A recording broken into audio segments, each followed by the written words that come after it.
नमस्कार, स्वागत छ दर्शकवृन्द यहाँहरूलाई कार्यक्रम 24 टकमा। म रोहन श्रेष्ठ। 24 टकको आजको यस श्रृङ्खलामा हामी निर्वाचनको विषयमा केन्द्रित हुन गइरहेका छौँ। आखिर अब आउने निर्वाचनले नेपाली जनतालाई के लिएर आउँछ त? के साँच्चै नै त्यो स्थायित्वको कुरा, त्यो आर्थिक समृद्धिको कुरा अब आउने निर्वाचनबाट पुरा होला लगायतका प्रश्न यति बेला नेपाली जनको मानस पटलमा घुमिरहेको छ। तिनै विषयमा अलिकति चिरफार गर्ने प्रयास हामी यति बेला गरिरहेका छौँ। त्यसको लागि आज हामीसँग नेकपा माओवादी केन्द्रका महासचिव, त्यस्तै गरेर लमजुङबाट उम्मेदवार दीप गुरुङ आज हामीसँग हुनुहुन्छ। स्वागत छ यहाँलाई। धन्यवाद। मैले अलिकति विषयवस्तु उठान अलिकति समीक्षात्मक ढङ्गबाट गएँ। यो 5 वर्ष एउटा कोर्स हामीले संविधान निर्माण भइसके पश्चातको एउटा कोर्स पुरा गर्ने सङ्घारमा छौँ। यो कोर्सले नेपाली जनतालाई के दियो? माओवादी केन्द्रको विश्लेषण के छ? अब यो संविधान निर्माण भइसकेपछि पहिलोपटक 74 सालमा निर्वाचन भयो। निर्वाचनबाट चाहिँ हामी अब आर्थिक समृद्धिको यात्रामा अगाडि लाग्नुपर्छ भन्ने मान्यताको आधारमा वाम गठबन्धन गरेर अगाडि बढेका थियौँ। तर त्यो यात्राको 2-3 वर्ष बित्न नपाउँदै त्यो कोर्समा, आर्थिक समृद्धिको कोर्समा अगाडि लाग्ने कुरा त परै राखौँ चाहिँ त्यसको ठिक विपरीत दिशामा चाहिँ तात्कालीन नेतृत्व लाग्न पुग्यो।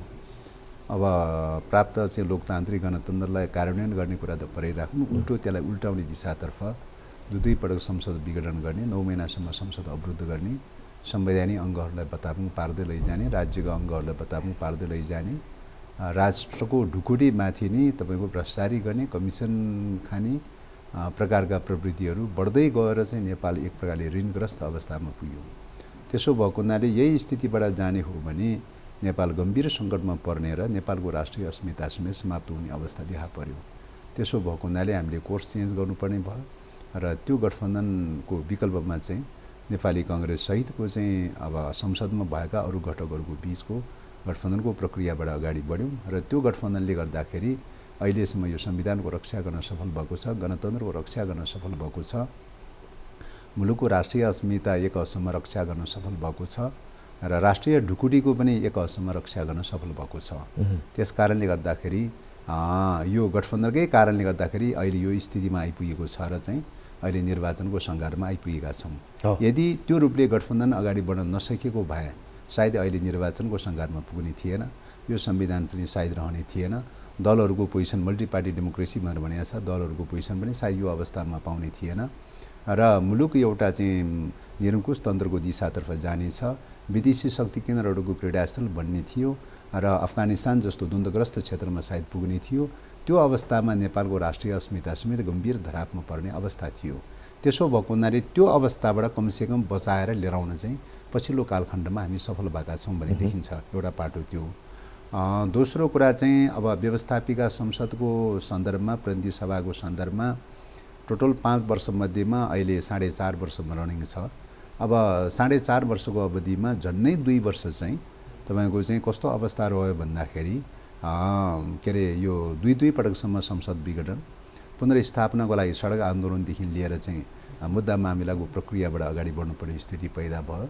दोस्रो पटक बल्ल बल्ल पुनर्स्थापना भयो, दोस्रो पटक पनि फेरि त्यही रूपले अगाडि बढ्यो। त्यही रूपले विघटन गरेर अगाडि बढ्ने क्रममा फेरि पुनर्स्थापनाको लागि पहल गर्नुपर्ने स्थिति पैदा भयो। त यसले गर्दाखेरि 2 पटकको टाइमको चाहिँ ले गर्दाखेरि झन्नै चाहिँ 1.5 वर्षभन्दा बेसी समय चाहिँ कहिले सदन अवरुद्धता, कहिले चाहिँ मतलब संसद विघटनको परिघटनाले गर्दाखेरि चाहिँ अवरुद्धताको अवस्था, यसले गर्दाखेरि झन्नै 1.5-2 वर्ष चाहिँ तपाईँको चाहिँ संसदको कार्यकाल मतलब बाइपास भएर गयो चाहिँ त्यो चाहिँ। त्यसले गर्दाखेरि संसदले कार्य गर्न पाएको टाइम भनेर भनेको मुस्किलले चाहिँ 2 वर्ष चान्चुन समय चाहिँ 2.5 वर्ष। सत्ता गठबन्धनले चाहिँ के दियो त? 2.5 वर्षको चान्चुन मात्रै चाहिँ संसदले चाहिँ एउटा स्मुथली काम गर्ने मौका पाएको, आपसी सहमतिको आधारमा चाहिँ के अरे यो विधेयकहरू पारित गरेको छ र यो के अरे यो विधेयकहरू आपसी सहमतिको आधारमा धेरैसो विधेयकहरू पारित गरेको छ। मलाई लाग्छ 40-45 विधेयकहरू चाहिँ बाँकी चाहिँ रह्यो, त्यो विधेयकहरू पारित हुन सकेन। अरू धेरै विधेयकहरू 100 कति करिब पुग्न पुग चाहिँ देवसर एउटा कुरा नि सत्ता गठबन्धनले नै के दियो त? यसरी चाहिँ उतातिर केपी ओली नेतृत्वको सरकारले त्यसो गर्यो, त्यही कारणले गर्दा हामी कांग्रेससँग आएर मिल्यौं र एउटा मुलुकलाई निकास दिने कोसिस गर्यौँ भनेर भनिरहँदाखेरि सत्ता गठबन्धनलाई पनि विभिन्न आरोपहरू लाए, चाहे त्यो नागरिकता विधेयकको कुरा होस् अथवा एमसिसीकै कुरा किन नहोस्, जसमा तपाईँले पनि हुनु हुँदैन भनेर भन्दाखेरि जबरजस्त ढङ्गबाट यी कुराहरू अगाडि आए भनेपछि कसैले पनि मुलुकलाई त केही पनि दिएन नि त भन्ने किसिमको माइन्डसेट चाहिँ नेपाली जनतामा छ। यसलाई कसरी बुझौँ? यसमा अब पछिल्लो समयमा अब विकल्प सरकार जो गठन भयो, प्रधानमन्त्री शेरबहादुर देउवाको नेतृत्वमा चाहिँ जुन सरकार गठन भयो, गठबन्धनको सरकार गठन भएपछि मैले अघि नै भने पहिलो कुरा चाहिँ यो संविधानलाई रक्षा गर्ने काममा, गणतन्त्रलाई रक्षा गर्ने काममा एक हदसम्म सफल भएको चाहिँ छ। दोस्रो कुरा संसदको पुनर्स्थापना गरेर संसदको रक्षा गर्ने काम पनि एक हदसम्म सफल भएको छ हैन। र राष्ट्रियताको मुद्दाको सन्दर्भमा पनि वैदेशिक शक्ति केन्द्रहरू आन्तरिक द्वन्द्व मचाएर बाह्य शक्ति केन्द्रहरू जसरी खुलेआम रूपले क्रीडास्थल बनाउने खालको जुन दिशातर्फ उन्मुख भएर गइरहेको थियो, त्यसबाट मुलुकलाई बचाउन सफल भयो हैन। त्यसबाट मुलुकलाई बचाउन सफल भएर राष्ट्रिय स्वाधीनताको कोणबाट हेर्दाखेरि पनि एक हदसम्म त्यो बचाउन सफल भएको छ। जहाँसम्म सन्धि सम्झौताहरूको सन्दर्भमा कुन सन्धिहरू ठिक थिएन, कति गर्नु थिएन भन्ने सवालहरूमा होला सीमाहरू थोरै सीमाहरू रहँदै रहेन भनेर भन्न नसकेला। कम्प्रोमाइज गर्नु पर्यो सत्ता गठबन्धनलाई। अनि तर पनि के हो त भन्दाखेरि सन्धि सम्झौताहरूको सन्दर्भमा जस्तो एसपीपीको सम्झौता, सैन्य गठबन्धनसँग जोडिएको सम्झौताको सन्दर्भमा सबै सरकारका सबै घटकहरू मिलेर नै रिजेक्ट गरेको अवस्था हो हैन। र त्यस्तै गरिकन चाहिँ तपाईँको एमसिसीको सन्दर्भको प्रसङ्गको सन्दर्भमा एमसिसी रूपमा चाहिँ त्यो आर्थिक परियोजनाको रूपमा थियो। अन्तर्यमा त्यही आर्थिक परियोजनाको आवरणभित्र रहेर चाहिँ आइपिएससँग सैन्य गठबन्धनसँग जोडेर चाहिँ सैन्य रणनीति अन्तर्गत चाहिँ प्रयोग गर्न सक्ने खतरा त्यहाँतिर थियो। र त्यो खतराको कारणले गर्दाखेरि हामीले संशोधन गर्नुपर्छ, सोझै त्यसलाई चाहिँ लागू गर्नुभन्दा चाहिँ संशोधन गरेर मात्रै गर्नुपर्छ भनेर भनेका थियौँ। संशोधन गर्ने प्रक्रियामा दलहरू बिच सहमत हुन सकेन र नसकेको अवस्थाले गर्दाखेरि संसदबाट एउटा डिक्लेरेसन एउटा घोषणापत्र जारी गर्नु पर्यो। व्याख्यात्मक टिप्पणी सहितको चाहिँ घोषणापत्र जारी गर्यो र त्यो घोषणापत्रले चाहिँ एमसिसीको नाममा कुनै पनि प्रकारको सैन्य योजना, सैन्य रणनीति स्वीकार्य छैन। यसलाई जनता भुल्याउने मेसो मात्रै भनेर भन्न हुँदैन। हजुर प्लिज। अब त्यो ढङ्गले चाहिँ तपाईँको संविधानलाई सर्वोपरि मान्नुपर्ने, सैन्य रणनीतिमा चाहिँ जान नहुने, असंलग्न परराष्ट्र नीति, पञ्चशीलको सिद्धान्त लगायतका चाहिँ नीतिमा चाहिँ नेपाल दृढ रहेका कुराहरूदेखि लिएर चाहिँ सैन्य रणनीतिबाट चाहिँ विशुद्ध आर्थिक योजनाको रूपमा हो, ठिक छ, त्यसलाई कार्यान्वयन गर्न सक्छ। सैन्य रणनीतिसँग जोडिएको हो भने यो हुन सक्दैन भन्ने कुरा सदनबाट हाम्रो डिक्लेरेसन भयो। त त्यो डिक्लेरेसनले गर्दाखेरि के भयो त भन्दाखेरि त्यो प्रश्नसँग सैन्य रणनीति जोडेर अगाडि बढाउने कुरामा चाहिँ तपाईँ अहिले चाहिँ तपाईँको सिधा रूपमा प्रत्यक्ष रूपमा सायद कठिन भइरहेको चाहिँ छ। त्यसले गर्दाखेरि त्यो परियोजनाको सन्दर्भमा अहिले जे जति चाहिँ परियोजना चलिरहेको छ त्यो नेपालको आफ्नो खर्चले चलिरहेको छ। एमसिसी कम्पनीले अहिलेसम्म चाहिँ उल्लेखनीय रूपमा बजेट अनुदान चाहिँ सहयोग सुरु गरेको छैन नागरिकताको हकमा। अब त्यो अवस्थाबाट गुज्रिरहेको छ। त्यसो भएको हुनाले चाहिँ अहिलेको सदनको पोजिसनले गर्दाखेरि हामी तेस्रो पोजिसनमा भएको चाहिँ दलले गर्न सक्ने विषय के हो त भन्दाखेरि चाहिँ तपाईँको 12 बुँदे डिक्लेरेसन गर्न सक्नु पनि एउटा उपलब्धि हो भनेर मान्नुपर्छ। र त्यही कुराले गर्दाखेरि प्रत्यक्ष रूपले सैन्य रणनीतिसँग जोड्नलाई चाहिँ कठिन भइरहेको देखिन्छ र त्यसले एउटा नयाँ प्रकारको सङ्घर्षको एउटा स्वरूप निर्धारण गरेको छ भने देखिन्छ। दोस्रो कुरा नागरिकताको कुरा उठाउनु भयो। नागरिकताको विषयमा के हो त भन्दाखेरि चाहिँ नागरिकता विधेयक चाहिँ अब एउटा प्रक्रिया। मैले यो प्रश्नहरू किन पनि गरिरहेको छु भने नि यस्तै कुराले गरेर सत्ता गठबन्धनमाथि पनि यो एक हदसम्मको चाहिँ प्रश्न चिन्ह नेपाली जनताले चाहिँ तिर्साइरहेको अवस्था रहेको छ। त्यही भएर यो कुरालाई चाहिँ कसरी बुझ्ने भन्ने हिसाबले मैले यो प्रश्न यहाँलाई। यसमा यस्तो हो, पहिलो कुरा त के हो त भन्दाखेरि कतिपय कुराहरू अस्पष्टताको बिचबाट पनि कुराहरू आइरहेका चाहिँ छन्। यथार्थ कुरा के हो भन्ने कुराको जानकारीको अभावमा पनि ती कुराहरू आइरहेका चाहिँ छन्। अब कतिपय विपक्षीहरूले गरेका गलत फहमीहरूको प्रसारको कारणले गर्दाखेरि पनि ती भ्रमहरू रहन सक्छ हैन।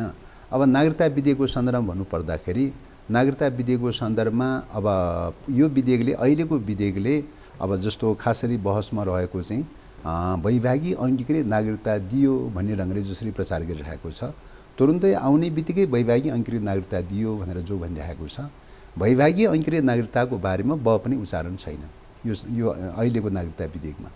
त्यो विषयमा उच्चारणसम्म पनि छैन हैन। त्यस कारणले गर्दाखेरि अहिले यो विधेयकले दियो भन्ने कुरा चाहिँ बिल्कुलै चाहिँ मतलब 100% झुट कुरा हो, त्यसमा कुनै सत्यता छैन।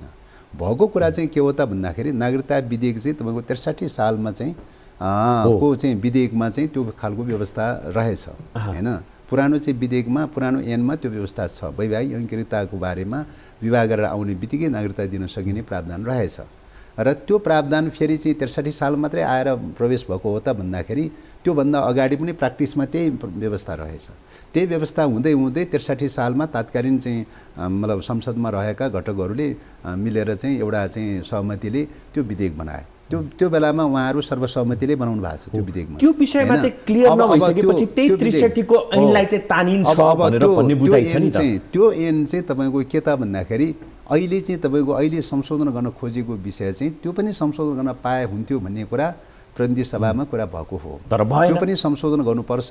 जन्मको आधारमा नागरिकता दिने प्रावधान पनि चाहिँ संशोधन गर्नुपर्छ र अङ्गीकृतको बारेमा पनि संशोधन गर्नुपर्छ भन्ने कुरा सदनमा कुरा उठेको हो र त्यो अनुसार समितिले पारित पनि गरेको हो, एउटा प्रस्ताव पारित गरेको हो। समितिले पारित गरेको प्रस्ताव चाहिँ फुल हाउसबाट पास गरौँ भनेर चाहिँ पटक पटक चाहिँ पास गर्नलाई चाहिँ ओलीजीको पालादेखि नै लगातार जोड गरेको हो र त्यो ओलीजीकै पालामा समितिबाट पास भएर फुल हाउसमा आएको थियो। फुल हाउसबाट अगाडि पास हुने क्रममा ओलीजी तयार हुनु भएन, तयारी नभएको कारणले त्यो अड्के भएर पछिल्लो समयमा दोस्रो पटक संसद विघटन गर्दाखेरि उहाँले त्यो अङ्गीकृत नागरिकता बाहेकको चाहिँ जन्मको आधारमा वंशजको नागरिकता दिने प्रावधान मात्रै टिपेर चाहिँ अध्यादेश जारी गर्नुभयो। चुनावको मुखमा गर्दाखेरि त्यसलाई शङ्काको रूपमा हेर्ने कि नहेर्ने त्यो के अरे त्यो रूपले जारी गर्नुभयो। त्यो रूपले जारी गरेपछि उहाँहरूको जोड के थियो त भन्दाखेरि सर्वोच्च अदालतले चाहिँ तपाईँको अहिले चाहिँ सदनमा रहेका विधेयकहरूको विचाराधीन अवस्थामा रहेका विधेयकहरू रहेको स्थितिमा अध्यादेश जारी गर्नु हुँदैन भनेर एउटा म्यान्डेट खडा गर्यो सर्वोच्च अदालतले। त्यो कारणले गर्दाखेरि त्यो नागरिकता विधेयक अध्यादेश चाहिँ निष्क्रिय बन्यो। अब निष्क्रिय बनिसकेपछि पछिल्लो समयमा देउबाजीको नेतृत्वमा सरकार बनिसकेपछि त्यो ऐन चाहिँ क्रियाशील गराउनु, त्यो अध्यादेश चाहिँ क्रियाशील गराउनु पर्यो। चुनावको मुखमा किन गर्नु पर्यो भन्ने प्रश्न ऐन बनाएर क्रियाशील गराउनु पर्यो भन्ने कुरा भयो। चुनावको मुखको प्रश्न होइन यो त धेरै पहिलेदेखिको तयारीको विषय हो हैन। यो धेरै पहिलेदेखिको तयारीको विषय हो, शङ्काको दृष्टिले धेरै पहिलेदेखिको तयारीको विषय हो। जब चाहिँ देउबा सरकार बनेको थियो त्यही बेलादेखि चाहिँ प्रतिपक्षले त्यो विधेयक चाहिँ अदालतको कारणले गर्दा निष्क्रिय गराए, त्यो क्रियाशील गराउनु पर्यो भनेर उहाँहरूले पनि त्यो प्रेसर गरिरहेको अवस्था हो। नागरिकता विधेयक चाहिँ क्रियाशील गराउनुपर्छ मतलब पास गर्नुपर्छ भन्ने कुरा उठिरहेको कुरा हो। बहस के चल्यो त सत्तारूढ गठबन्धनभित्र बहस के चल्यो त भन्दाखेरि चाहिँ ओलीजीले जारी गरेको अध्यादेश मात्रै विधेयकको रूपमा लैजाउँ भने चाहिँ नेपाली काङ्ग्रेसको धारणा थियो, अरू कुरामा सहमत भएन, त्यही मात्रै लैजाउँ भन्ने थियो। हाम्रो भनाइ चाहिँ के थियो त भन्दा हाम्रो लगायत अरू केही घटकहरूको भनाइ के थियो त भन्दाखेरि चाहिँ मतलब समितिबाट पास गरेर लिएर आएको फुल हाउसमा जो छ त्यो फुल हाउसमा भएकै विधेयकलाई अगाडि बढाइदिउँ, मेजोरिटी माइनोरिटीबाट अल्पमत बहुमत जे भए पनि फ्रीली चाहिँ त्यसलाई अगाडि बढाइदिउँ हैन, त्यहीँबाट पास गरौँ भन्ने हाम्रो भनाइ थियो। परेको त्यहाँनिर हो चाहिँ फरक परेको त्यहाँनिर हो चाहिँ उहाँहरू चाहिँ तपाईँको चाहिँ नेपाली काङ्ग्रेस र चाहिँ एमाले चाहिँ के त भन्दाखेरि चाहिँ ओलीले जो अध्यादेश जारी गर्यो त्यसलाई मात्रै विधेयक बनाऊँ भन्नेमा हुनुहुन्थ्यो उहाँहरू दुई पक्ष चाहिँ। हामी चाहिँ के त भन्दाखेरि चाहिँ फुल हाउसले पास गरेकै विधेयक चाहिँ अगाडि बढाउँ, त्यहाँनिर कन्फ्रन्टेसन थियो। भएको फरक मतभेद त्यहाँ हो चाहिँ। अब त्यो मतभेद बढ्दै बढ्दै जाने प्रक्रियाले गर्दाखेरि के भयो त भन्दाखेरि विलम्ब हुँदै गयो। सत्तारूढ घटकभित्रको विवादले गर्दाखेरि चाहिँ विलम्ब हुँदै गयो। विलम्ब हुँदै गइसकेपछि लास्टमा चाहिँ अब यो त प्रक्रियागत रूपले फेरि रोक्न त मिल्दैन। सरकारको प्रमुखले चाहिँ यो विधेयक यति मात्रै सहमति भएको विधेयक मात्रै म अगाडि बढाउँछु, प्रतिपक्ष हो भने त्यसमा मात्रै सहमति छ भनेर भनिसकेपछि सत्तारूढ पक्ष र प्रतिपक्ष मिलिसकेपछि अर्को पक्षले रोक्न त हुँदैन त। ल ठिक छ, त्यसो भने हाम्रो फरक मतका कम्प्रोमाइज गर्नु पर्यो, फरक मतका बावजुद पनि यो अगाडि बढाउने कुरामा ल ठिक छ सहमति भनेर चाहिँ फरक मतका बावजुद पनि त्यो विधेयक अगाडि बढायो। एक मिनट सुन्नुहोस्, अगाडि बढाउने क्रममा के भयो त भन्दाखेरि चाहिँ यो त विलम्ब भयो, झन्डै 4-6 महिना पछाडि चाहिँ पुग्यो चाहिँ यो चाहिँ त हैन भएको त्यो हाम्रो मतभेदको कारणले यो विलम्ब भएको चाहिँ एउटा पोइन्ट त्यो। त्यसपछि चाहिँ यो प्रक्रियागत रूपले अगाडि बढिसकेपछि अब सदनबाट पारित भएर अगाडि बढिसकेपछि राष्ट्रपतिले त्यसलाई प्रमाणीकरण गर्नु पर्थ्यो, प्रमाणीकरण गर्नु भएन। एकपल्ट मात्रै फिर्ता गर्ने राइट छ, त्योभन्दा बेसी त छैन। दोस्रो पल्ट जसरी नै प्रमाणीकरण गर्नु पर्थ्यो, प्रमाणीकरण गर्नु भएन। प्रमाणीकरण नगर्नुको पछाडिको कारण उहाँको अन्तर्वस्तुमा मतभेद भएको कारणले होइन चाहिँ। मतभेद त डेमोक्रेसीमा जसका पनि हुनसक्छ, मतभेद नै नहुने त दुनियाँमा केही पनि हुँदैन हैन। त मतभेद भयो भनेर सिस्टमलाई अड्काउन त पाउँदैन नि त हैन। उहाँको मतभेद हो भने यो मुद्दामा यसो भइदिए बेस हुन्थ्यो भन्ने कुरा सरकारलाई सुझाव दिन सक्नुहुन्थ्यो, परामर्श दिन सक्नुहुन्थ्यो। सरकारले पनि छलफल गरेर चाहिँ सरकारले पनि छलफल गरेर त्यहाँनिर चाहिँ ल्याकिङ्स रह्यो, विचार गर्न सक्नुहुन्थ्यो। अलिकति निर्वाचन केन्द्र चाहिँ होइन। त्यस कारणले गर्दाखेरि यो त प्रश्न के हो त भन्दाखेरि यो सिस्टमलाई कसरी ड्यामेज गरिदिने, यो सिस्टमलाई कसरी भायोलेसन गर्ने, गठबन्धनलाई विश्वास किन गर्ने अब नेपाली जनताले, हैन किन कसरी अब्स्टेकल गर्ने भन्ने कोणबाट चाहिँ तपाईको नागरिकता विधेयक अड्काउनु पर्छ। गठबन्धनलाई अब यदि अङ्गीकृत नागरिकताकै विधेयकमा चाहिँ उहाँको चाहिँ अङ्गीकृत नागरिकताकै विधेयकमा विमति हो भने उहाँले अङ्गीकृत नागरिकताको यो प्रावधानमा करेक्सन गर्नु पर्यो भनेर किन पठाउन सक्नु भएन, हैन? उहाँले त लिखित रूपमा दिनुभएको थियो नि, यसमा चाहिँ रिजर्भेसन छ है, यो विषय चाहिँ छलफल गर्नुपर्छ भनेर भन्नुभएको थियो। पठाउँदाखेरि यो मुद्दा किन पठाउनु भएन चाहिँ? देव सर, अब त्यस कारणले गर्दाखेरि यो मतभेदको विषय भन्दा पनि चाहिँ तपाईको चाहिँ के हो त भन्दाखेरि सिस्टमलाई अड्काउने कोणबाट चाहिँ यो सुरु भएको हो भने यो अलिकति क्लियरिफिकेसनको रूपमा मैले लिएँ हैन। माओवादी केन्द्र र त्यस्तै गरेर सत्ता गठबन्धनलाई लागेको आरोप अब अर्को कोर्समा हामी एन्ट्री गरिरहँदाखेरि तपाईँहरूको चुनावी तयारी के छ, के भनेर चाहिँ लमजुङमा तपाईँ जाँदै हुनुहुन्छ, अरू उम्मेदवारहरू चाहिँ आफ्नो आफ्नो घर दैलोमा जाँदैछन्, जनतालाई के भनेर आश्वस्त गर्दैछ माओवादी केन्द्रले? अब यो अहिले चाहिँ तपाईँ मुलुकको अगाडि सामान्य रूपले हेर्दाखेरि 5 वर्षको अवधिमा आम निर्वाचन गर्नुपर्ने आवश्यकता हो, प्रतिनिधि सभाको पनि प्रदेश सभाको पनि चाहिँ। तर अहिले जुन घडी र जुन सन्दर्भमा निर्वाचन भइरहेको छ, अहिले भइरहेको निर्वाचन नियमित प्रक्रियाको निर्वाचन मात्र विषयमा मात्र सीमित छैन। अहिलेको निर्वाचन चाहिँ मुलुकको राष्ट्रिय राजनीतिक परिवेशलाई हेर्दाखेरि दुईटा विचार, दुईटा धार, दुईटा चिन्तन दृष्टिकोणको बीचमा चाहिँ प्रतिस्पर्धा भइरहेको चाहिँ छ। मुलुक कुन दिशामा जाने भन्ने कुराको प्रतिस्पर्धा छ, हैन? र मैले अघि पनि भने कि नेपाल तपाईको चाहिँ दुई पटकसम्मको संसद विघटन, 9 महिनासम्मको संसद अवरुद्ध, नागरिकता विधेयकको अवरुद्धता एवं प्रकारले राज्यको अङ्गहरू, संवैधानिक अङ्गहरूको अवरुद्धता, हैन? पटक अदालतको चाहिँ समस्या, राज्यको अङ्गहरू भताभु हुने खालको समस्या, राष्ट्रिय ढुकुटी स्वाहा बनेर भ्रष्टाचारको चाहिँ चाङ लागेको अवस्था, यी सबै घटनालाई एक ठाउँमा जोड्दाखेरि चाहिँ के देखिन्छ त भन्दाखेरि यो सिस्टमलाई नै उल्टाउने, मुलुकलाई निरङ्कुश दिशातर्फ लैजाने, सर्वसत्तावादी दिशातर्फ लैजाने खालको एउटा प्रवृत्ति अन्तर्निहित छ। देव सर, अहिले एउटा प्रश्न के उठिरहेको छ भने नि एउटा प्रवृत्ति त्यो अन्तर्निहित छ। तपाईँ यो प्रवृत्तिको कुरा गरिरहँदाखेरि अहिले नेपाली जनताले चाहिँ के प्रश्न गरिरहेका छन् भने माओवादी केन्द्रको र कांग्रेसको सिद्धान्त कसरी एक भयो? ल त्यति बेला त तात्कालीन अवस्था समयको माग थियो, तर चुनाव भनेको त त्यस्तो होइन नि। चुनावमा त एक्लै गएर चाहिँ बकाइदा रूपमा हाम्रो एजेन्डा यो, सिद्धान्त यो भनेर चाहिँ भोट काउन्ट गर्नुपर्ने, क्यास गर्नुपर्ने बेला। यसमा दुईटा कुरा अन्तर्निहित छ। पहिलो कुरा त मैले अघि भने कि मुलुकको राष्ट्रिय राजनीतिक अवस्थाले गर्दाखेरि चाहिँ तपाईको अहिले अब 10 वर्षसम्मको जनयुद्ध, संयुक्त जनआन्दोलन लगायतका विगत कालमा चलेका थुप्रै चाहिँ तपाईको गणतन्त्रको निम्ति, लोकतन्त्रको निम्ति चलेका आन्दोलनको उपजको परिणामस्वरूप चाहिँ यो संविधान आएको, यो सिस्टम आएको हो। भलै यो सिस्टमभित्र कैयौँ सीमा कमी कमजोरीहरू होलान्, तर पनि चाहिँ तपाईको के त भन्दाखेरि चाहिँ यो सिस्टमको अहिलेको परिवेशमा यो सिस्टमको रक्षा गर्नुको विकल्प छैन। त्यसकारणले पहिलो कुरा त यो सिस्टमको रक्षा गर्नु, डेमोक्रेसीको रक्षा गर्नुपर्ने, राष्ट्रियताको रक्षा गर्नुपर्ने अनिवार्यता छ। किन यो सिस्टमको रक्षा नहुने बित्तिकै आन्तरिक अस्थिरता पैदा हुन्छ, द्वन्द्वको स्थिति पैदा हुन्छ। द्वन्द्वको स्थिति पैदा हुने बित्तिकै नेपालको राष्ट्रिय अस्मिता कोल्याप्स हुन सक्छ। त्यसकारणले गर्दाखेरि डेमोक्रेसीको रक्षा र सिस्टमको रक्षाको निम्ति पनि अहिले यो मुद्दामा सहमत हुनेहरूको बीचमा सहकारीको विकल्प छैन। चुनावपछि के त सहकारीको विकल्प छैन। त्यसकारणले पहिलो कारण त्यो चाहिँ। दोस्रो कुरा के हो त भन्दाखेरि चाहिँ यही एजेन्डाको कारणले गर्दाखेरि एमाले पनि तपाईँ के गरिरहेको छ त भन्दाखेरि चाहिँ तपाईँको पूर्व पञ्चहरूसँग चाहिँ सहकार्य गरिरहनु भएको छ उहाँले, हैन? नेपाल विखण्डन गर्नुपर्छ भन्ने सीके रावतसँग सहकार्य गरिरहनु भएको छ, गठबन्धन गरिरहनु भएको छ। त्यो लगायतका चाहिँ 8-9वटा चाहिँ तपाईँको दलहरूसँग सहकार्य गरिरहनु भएको छ, गठबन्धन गरिरहनु भएको छ, हैन? त त्यस कारणले गर्दाखेरि तपाईँको विचारले हिसाब गर्दाखेरि दुईटा विचारको बीचको टसल प्रतिस्पर्धा भइरहेको हुनाले दुईटा ब्लकमा चाहिँ तपाईँको चाहिँ निर्वाचन हुँदैछ। दुईटा गठबन्धन र दुईटा प्रवृत्तिको बीचमा निर्वाचन हुँदैछ। त्यसैले बहुदलीय प्रणाली अनुसार उम्मेदवार त अरू पनि उठ्न सक्छ, तर अरू उम्मेदवारहरूको त्यति धेरै गणना योग्य विषय होइन। यसले त झन् चुनावपछि झन् बढी चाहिँ अराजकता ल्याउने हो कि भन्ने किसिमको प्रश्न पनि छ। अरू दलहरूको यो विचारमा त्यति धेरै महत्त्वको विषय छैन। मूल रूपमा दुईटा ब्लकको बीचमा, दुईटा प्रवृत्ति, दुईटा गठबन्धनको बीचको प्रतिस्पर्धा हो। त्यसैले पोलिटिकली रूपले चाहिँ तपाईँको के देखिएको छ त भन्दाखेरि पोलिटिकली रूपले एउटा अग्रगामी धारको चाहिँ गठबन्धन छ। पोलिटिकली रूपले एउटा पक्षगामी धारको गठबन्धन छ, दुईटा धारको गठबन्धन छ, दुईटा धारको गठबन्धन छ, दुईटा प्रवृत्ति र दुईटा विचारको प्रतिस्पर्धा छ। चुनावपछि पनि फेरि यसरी नै मिलेर जाने कन्डिसन बन्ला र त्यस कारणले गर्दाखेरि फेरि अराजकता पोलिटिकली रूपले यो घडीमा यो कोर्समा गइरहेको छ र अबको निर्वाचनबाट यथास्थिति मतलब अग्रगामी धारले चाहिँ गठबन्धनको अग्रगामी धारले विजय प्राप्त गर्ने कि या पक्षगामी र प्रतिगामी धारले विजय प्राप्त गर्ने, यो दुईटा बीचको एक प्रकारको मिनी जन्मसंग्रह जस्तो हुँदैछ।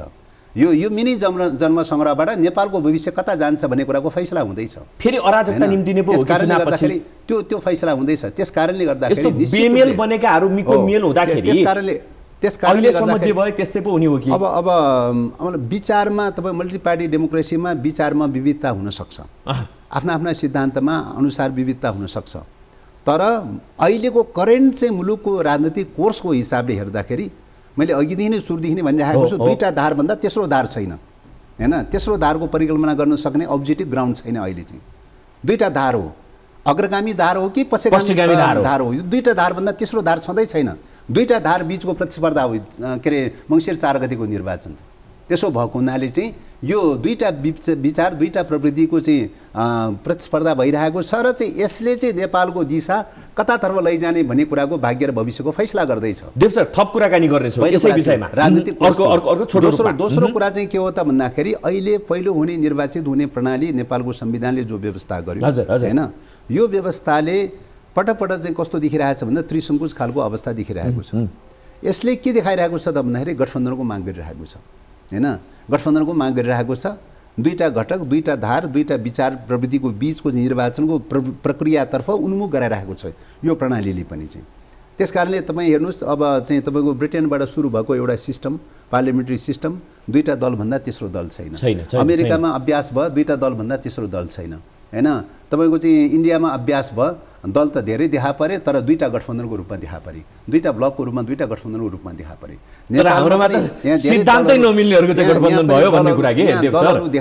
दलहरू धेरै नै देखा परेका छन् हैन। मल्टिपार्टी डेमोक्रेसी अनुसार धेरै दलहरू हुन सक्छ, तर निर्वाचन प्रणालीले के गरिरहेको छ त भन्दाखेरि चाहिँ कम्युनिजम फिलोसफी हुने र त्यस्तै गरेर चाहिँ कांग्रेस बीच एकता हुन्छ र भन्ने कुरा के अब त्यो समयको माग हो भनेर भनिरहनु भएको छ हैन। यो विषयको बारे मैले अघि नै निवेदन गरेँ। सिद्धान्त र आदर्श र विचारका कुराहरूको सन्दर्भमा आफ्ना आफ्ना मूल्य मान्यता हुन्छ। त्यो मूल्य मान्यतालाई कसैले केही भनेको विषय पनि होइन, कसैले केही कम्प्रोमाइज गरेको विषय पनि होइन। तर अहिलेको तत्कालको राजनीतिक कोर्सको हिसाबले चाहिँ अहिले त आखिरमा त पोलिटिक्स त अहिलेको राजनीतिक कोर्समा हेर्ने हो।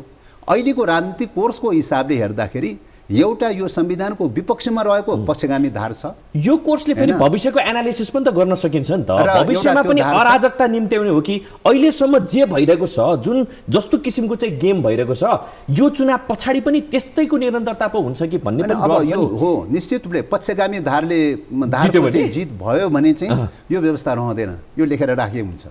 एक नम्बर त्यो। दोस्रो नम्बर के हो त भन्दाखेरि चाहिँ तपाईको के हुन्छ त भन्दाखेरि मुलुकमा अस्थिरता र अराजकताको स्थिति सुरु हुन्छ र द्वन्द्वको स्थिति सुरु हुन्छ। दोस्रो परिघटना त्यो। तेस्रो परिघटना मुलुक द्वन्द्वमा जाने बित्तिकै विदेशी सेनाको क्रीडास्थल बन्छ। तेस्रो परिघटना त्यो परिघटना भनेको अफगानिस्तान या युक्रेनको परिघटना दोहोरिने हो चाहिँ। त्यसकारणले नेपालको चाहिँ तपाईँको यो पश्चिगामी दिशाको यात्राको चाहिँ मार्गचित्र त त्यो हो नि। त्यो मार्गचित्रमा लैजाने कि या नेपालमा अहिले प्राप्त भएको डेमोक्रेसीको रक्षा गर्दै समयक्रममा यसलाई समृद्धिकरण गर्दै लैजाउँला, परिमार्जन गर्दै लैजाउँला, यसको रक्षा गर्दै स्थिरता र स्थायित्व कायम राख्ने, आर्थिक समृद्धिको यात्रा पनि गर्ने, बाह्य शक्ति केन्द्रहरूलाई चलखेल गर्न नदिने चाहिँ यो वेबाट जाने कि कुन वेबाट जाने भने त पूर्व र पश्चिम फर्केको बाटो छ। यसै विषयमा थप कुरा गर्नेछौँ, तर एकैछिनको ब्रेकपछि हामी ब्रेकपछि फेरि पनि हाम्रो कुराकानीलाई अगाडि बढाउनेछौँ।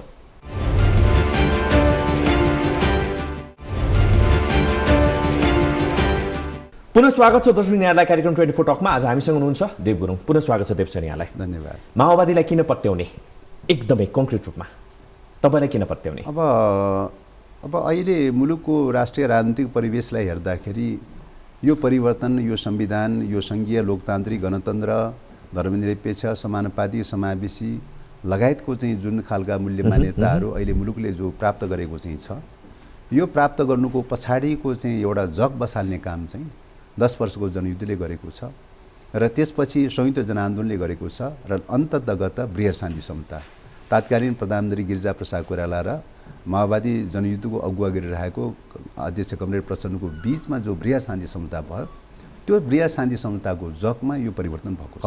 त्यसकारणले यो बृहत शान्ति सम्झौताको चाहिँ तपाईँको मूल हस्ताक्षरकर्ताहरू अगुवाकर्ताहरू भनेर भनेको गिरिजाप्रसाद कोइराला र कमरेड प्रचण्ड हो, दुईजना हो। यतिखेर गिरिजाप्रसाद कोइराला हुनुहुन्न। त्यो अवस्थामा यो व्यवस्थाको यो मुलुकको यो प्रणालीको रक्षा गर्ने अभिभावक भनेर भनेको यतिखेर माओवादी र त्यसको अगुवा गर्ने कमरेड प्रचण्ड मात्रै हुनुहुन्छ। त्यस कारणले गर्दाखेरि यो होल अभियानको अगुवाकर्ता माओवादी हो, कमरेड प्रचण्ड हो। कस्तो प्रेजेन्स त्यस कारणले गर्दाखेरि यतिखेर कमरेड प्रचण्ड तपाईँको चाहिँ मुलुकको एउटा संरक्षकको रूपमा रहेको छ, अभिभावकको रूपमा रहेको छ र स्टेटमेन्टसिपको रूपमा चाहिँ हैन रहेको चाहिँ छ। यो अवस्था त्यस कारणले गर्दाखेरि यो अवस्थाको चाहिँ भाग चाहिँ को हो त भन्दाखेरि चाहिँ माओवादी हो र कमरेड प्रचण्ड हो। माओवादीको प्रेजेन्स कस्तो रहला अबको चुनावमा? अब चुनावमा यो विचारलाई ठिक ढङ्गले नेपाली जनताले आत्मसातीकरण गर्ने हो भने माओवादीको भूमिका, माओवादीको पोजिसन एउटा राम्रो पोजिसनमा नै चाहिँ तपाईँको परिणाम आउनेछ। आफूमा विश्वास छैन। अब कुरा के हो त भन्दाखेरि यस प्रकारको निर्वाचनले मात्रै सबै छिनोफानो हुन्छ त भन्दाखेरि चाहिँ यस प्रकारको निर्वाचनले मात्रै सबै कुराको छिनोफानो नहुन पनि सक्छ हैन। तपाईँ विकासको समाज विकासको गतिको नियमलाई हेर्ने हो भने कतिपय अवस्थामा के हुन्छ भन्दाखेरि सही विचार कर्नरमा परिरहेको पनि हुन्छ हैन, गलत विचारहरू हाबी भइरहेको पनि हुन्छ। राणा कालमा तपाईँको सम्पूर्ण चाहिँ मान्छेहरू तात्कालीन चाहिँ राणाहरूकै पक्षमा थियो, विपक्षमा विद्रोह गर्ने त सीमित मात्रामा थियो त। त्यही सीमित मात्रामा भएको चाहिँ बाट चाहिँ सुरु हुँदै हुँदै गएर प्रकारान्तरले राणा शासन परिवर्तन भयो। पञ्चायत कालमा हेर्ने हो भने एउटा जमाना यस्तो थियो कि सम्पूर्ण पञ्च नेपाली, सम्पूर्ण नेपाली पञ्च भनेर भन्थे, तर पनि पञ्चायत त टिक्न सकेन त। त्यसको विरुद्धमा विद्रोह भयो, परिवर्तन हुँदै हुँदै गयो, पञ्चायत विस्थापित भयो। अब राजनीतिक दलहरूको हिसाबले आफ्ना आफ्ना आस्था र विश्वासका आधारमा दलहरूको हिसाबले पनि कहिले कुनै दल लार्जेस्ट भएका छन्, कहिले कुनै दल अलि सानो भएको छ, सानो ठुलो तलमाथि परिरहेको छ। घात हुँदैन होला नि अब आउने निर्वाचनमा? ठुलो हुँदैमा चाहिँ सबै कुरा ठिक भइहाल्ने, सानो हुँदैमा सबै कुरा गलत भइहाल्ने पनि होइन चाहिँ। घात हुँदैन होला नि? त्यस कारणले गर्दाखेरि यसको आधारमा मात्रै सबै कुरा फाइट टु फिनिस फाइनल हुन्छ भनेर भन्न मिल्दैन। पहिलो कुरा त्यो। दोस्रो कुरा अहिलेको करेन्ट राजनीतिक अवस्थाको हिसाबले यो व्यवस्थाको रक्षाको लागि, डेमोक्रेसीको रक्षाको लागि, राष्ट्रियताको स्वाधीनताको रक्षाको लागि र आर्थिक समृद्धिको लागि गठबन्धनको विकल्प छैन। त्यसकारणले यो गठबन्धन अहिले सत्तामा रहेको 5 दलीय जो गठबन्धन छ, यो गठबन्धनको विजय सुनिश्चित छ। यो गठबन्धनले अगुवा गर्छ। त्यसकारणले गठबन्धनमा रहेका घटकहरूको बिचमा धेरै पटक चाहिँ सहकारीको अभ्यास भइसकेको छ। सरकार सहकारीले चलिरहेको छ, राष्ट्रिय सभाको निर्वाचन सहकारीले चलिरहेको छ, कयौँ जबसम्म मोर्चाहरूको चाहिँ निर्वाचनहरू सहकारीबाट सम्पन्न भएको चाहिँ छ र स्थानीय तहको निर्वाचन सहकारीबाटै गएको हो। भलै पुरा तयारी नभएको हुनाले सबै ठाउँमा सहकार्य गर्न पाइएन, भ्याएन, त्यो अलग कुरा भयो। तर जे जति ठाउँमा सहकार्य भएको छ त्यो ठाउँमा चाहिँ अन्तर्घात हुँदैन भन्ने विश्वास, पोजिटिभ ढङ्गले रिजल्ट आएको चाहिँ छ। त्यस कारणले गर्दाखेरि यो सहकार्यको यात्रामा चाहिँ अहिलेसम्मको सहकार्य भनेर भनेको प्रतिनिधि सभा र राष्ट्रिय प्रदेश सभाको निर्वाचनमा सहकार्यको उचाइ धेरै मात्रामा विकास भएको चाहिँ छ, धेरै उचाइमा पुगेको छ सहकार्य। त्यस कारणले गर्दाखेरि मलाई लाग्छ यो सहकार्य क्रियान्वयन हुन्छ। अपवादको रूपमा कुनै कुनै ठाउँमा चाहिँ तपाईँको होल मास चाहिँ लाखौँ मास परिचालन गरेर गर्नुपर्ने सन्दर्भमा अपवादको रूपमा 1% तलमाथि हुने कुरा त्यो अलग विषय भएछ। लमजुङले पत्याउँछ कि पत्याउँदैन तपाईँलाई? तपाईँलाई त लमजुङमा टुरिस्ट नेता भनेर पनि भन्दो रहेछन्, कहिले कता अब लमजुङले पत्याउने कि नपत्याउने? यतातिर पिएस गुरुङ हुनुहुन्छ फेरि टुरिस्ट नेता भनेर चाहिँ तपाईँको मैले चाहिँ जनताले भनेको त सुनेको छैन। अब प्रतिपक्षका साथीहरूले भन्न सक्नुहुन्छ हैन, तर उहाँहरूको पछाडि प्रतिशोध बाहेक चाहिँ तथ्य र सत्यमा कुनै आधारित छैन हैन। 48 सालमा त्यो बेलामा तात्कालीन एमालेसँग एउटा प्रकारको अन्डरस्ट्यान्डिङबाटै निर्वाचन भएको हो। त्यो बेला टुरिस्ट भएन हैन। 74 सालमा चाहिँ अब उहाँहरूसँगै सहकार्य गरेर तालमेल मिलाएर चाहिँ तपाईँको निर्वाचन लडेको हो। त्यो बेलामा टुरिस्ट भएन हैन। अनि अहिले चाहिँ टुरिस्ट हुन्छ हैन। अहिले टुरिस्ट हुन्छ। टुरिस्ट हुन्थ्यो भने त 48 सालमा हुनुपर्ने थियो नि त, किन भएन? टुरिस्ट हुन्थ्यो भने त 74 सालमा हुनु पर्थ्यो, किन भएन चाहिँ हैन। त्यस कारणले गर्दाखेरि अहिले टुरिस्ट भन्नुको कुनै तर्क र तथ्य छैन मुक्तिनाथ फेरि अधिकारीलाई अर्को कुरा त अहिले बिर्सेलान् त लमजुङका जनताले भन्ने कुरा। अहिले मेरो बसाइ नै तपाईँको चाहिँ बसाइ सरेर चाहिँ तपाईँको चाहिँ लमजुङमै स्थायी बसोबास भइसकेको अवस्था छ। त्यस कारणले गर्दाखेरि टुरिस्ट भन्नुको कुनै अर्थ र औचित्य देखिँदैन। अब अर्को कुरा तपाईँले चाहिँ जो कुरा प्रसङ्ग उठाउनु भयो होइन, मुक्तिनाथ अधिकारीको कुरा उठाउनु भयो, यो त कसैको व्यक्तिगत इच्छा र चाहनाको विषय भन्दा पनि चाहिँ जनयुद्धको बेलामा द्वन्द्वको बेलामा दुवै तर्फबाट शहादतहरू भएको छ होइन, दुवै तर्फबाट शहादत भएका चाहिँ छन्। त्यस कारणले गर्दा त्यो त कसैको इच्छा र चाहनाको विषय भन्दा पनि युद्धको बेलाको चाहिँ कतिपय कुराहरू स्वाभाविक नियमभित्र पनि पर्ने हुँदो रहेछ होइन। होलान् कतिपय संयमता अपनाउने नअपनाउने कुराहरूमा कार्यशैलीहरूमा केही सीमा कमी कमजोरी त हुनसक्छ, जहाँ पनि हुँदै भएन भनेर त भन्न सकिनँ। त त्यो बेलामा त आखिरमा दुवैतर्फ ठुलो चाहिँ जनजनको क्षति त भएको छ त होइन। माओवादीको मात्रै क्षति भयो भन्ने कुरा पनि हुँदैन, त्यो बेला सत्तापक्ष मात्रै क्षति भयो भने पनि हुँदैन, दुवै पक्ष भएका छन् त। त्यो त आन्दोलनको जनयुद्धको चाहिँ तपाईँको परिणामस्वरूप चाहिँ सङ्घर्षको बेलामा त्यस्ता घटनाहरू घटेका चाहिँ छन्, कयौँ दुःखद घटनाहरू घटेका चाहिँ छन्। त्यस कारणले त्यो घटना घटेको छ भनेर चाहिँ तपाईँको चाहिँ त्यसलाई मात्रै सम्झेर रहिरहने कि अहिलेको राष्ट्रिय आवश्यकता र अहिलेको ऐतिहासिक आवश्यकतालाई चाहिँ तपाईँको समेटेर अगाडि बढ्ने होइन, क्वेसन त त्यो हो नि। त्यस कारणले गर्दाखेरि यो त विगतको घटनाहरू विगतकै घटना भयो, त्यसबाट शिक्षा लिने कुरा मात्रै हो होइन, त्यसबाट शिक्षा लिने कुरा मात्रै हो। अहिलेको राजनीतिले वर्तमानलाई हेर्ने कुरा हो र भविष्यलाई हेर्ने कुरा हो। वर्तमान र भविष्यको सन्दर्भमा कुन वेबाट जाँदाखेरि उपयुक्त हुन्छ विगतकालको घटनाको सन्दर्भमा हो। निश्चित रूपले त्यो बेलामा मुक्तिनाथजीको पनि दुःखद घटनाको कुरा चाहिँ नआएको होइन। तत्कालीन रूपले जनयुद्धमा लागिरहेको कुराकानीको दौरानमा म अब अहिले लमजुङमै बस्न थालिसकेँ, लमजुङमा त अब मेरो त सबै उतै सेटल भइसक्यो भन्ने कुरा गर्नुभयो एक। अर्को भनेको प्रचण्डले पनि केही समय अगाडि म त चितवनमै बस्छु भनेर घर पनि बनाउनु भएको थियो, गोर्खातिर जानुभयो होइन। यो किन यस्तो किसिमको चाहिँ राजनीति हुन्छ हाम्रो नेपालमा, के कारणले गर्दा उहाँ गोर्खा जानुभयो होइन?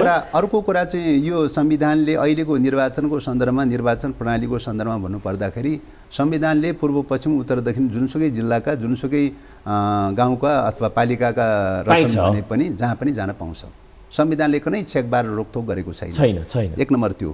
दोस्रो कुरा के हो त भन्दाखेरि चाहिँ कुनै ठाउँको विकासको लागि, कुनै जिल्लाको, कुनै निर्वाचन क्षेत्रको त्यहाँको विकासको लागि भनेर भनेको, विकास भनेर भनेको तपाईँको भिजनले काम गर्ने कुरा हो, दृष्टिकोणले काम गर्ने कुरा हो होइन, दृष्टिकोणले काम गर्ने कुरा हो।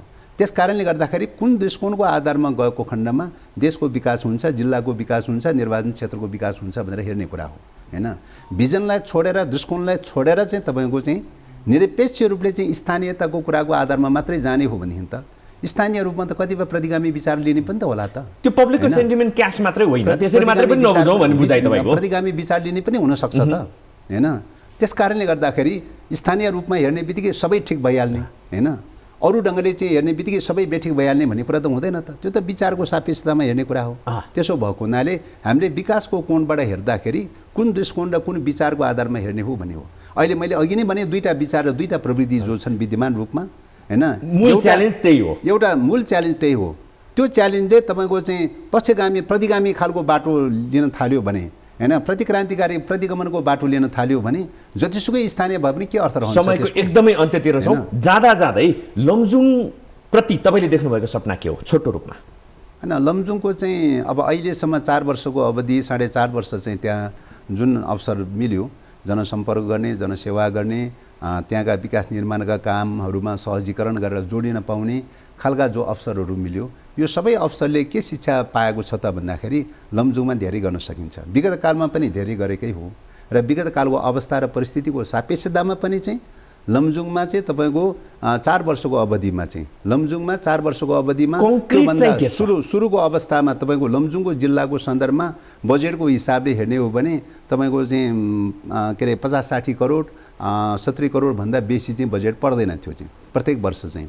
र पछिल्लो समयमा चाहिँ तपाईँको 75-76देखि चाहिँ प्रत्येक वर्ष 1.5 अरबको दरले बजेट वृद्धि हुँदै आउँदाखेरि अहिलेसम्म चाहिँ तपाईँको 7.5 अरबको दरले वार्षिक बजेट विनियोजन भएको चाहिँ छ। अब 7.5 अरबको बजेट चाहिँ यो 4 वर्ष 5 वर्षको अवधिमा झन्डै चाहिँ पुग नपुग 19 अरबको दृष्टिकोणले चाहिँ बजेट विनियोजन भएको छ र त्यसले चाहिँ तपाईँको 1665वटा चाहिँ परियोजनाहरू सञ्चालन छन्। कतिपय ओभरल्यापिङ छ, ओभरल्यापिङलाई कटाउँदाखेरि पनि 1000 जति चाहिँ परियोजनाहरू सञ्चालन छन्। ती परियोजनाहरू सञ्चालन गर्ने कुरामा राज्यकै डुकुटी, राज्यकै बजेट हो, तर जनप्रतिनिधिले गर्ने काम के हो त भन्दाखेरि सहजीकरणको भूमिका हो हैन लभिङ क्याम्पेन गर्ने कुरा हो, साइडबाट लभिङ क्याम्पेन गर्ने कुरा हो, सहजीकरणको भूमिका खेल्ने हो।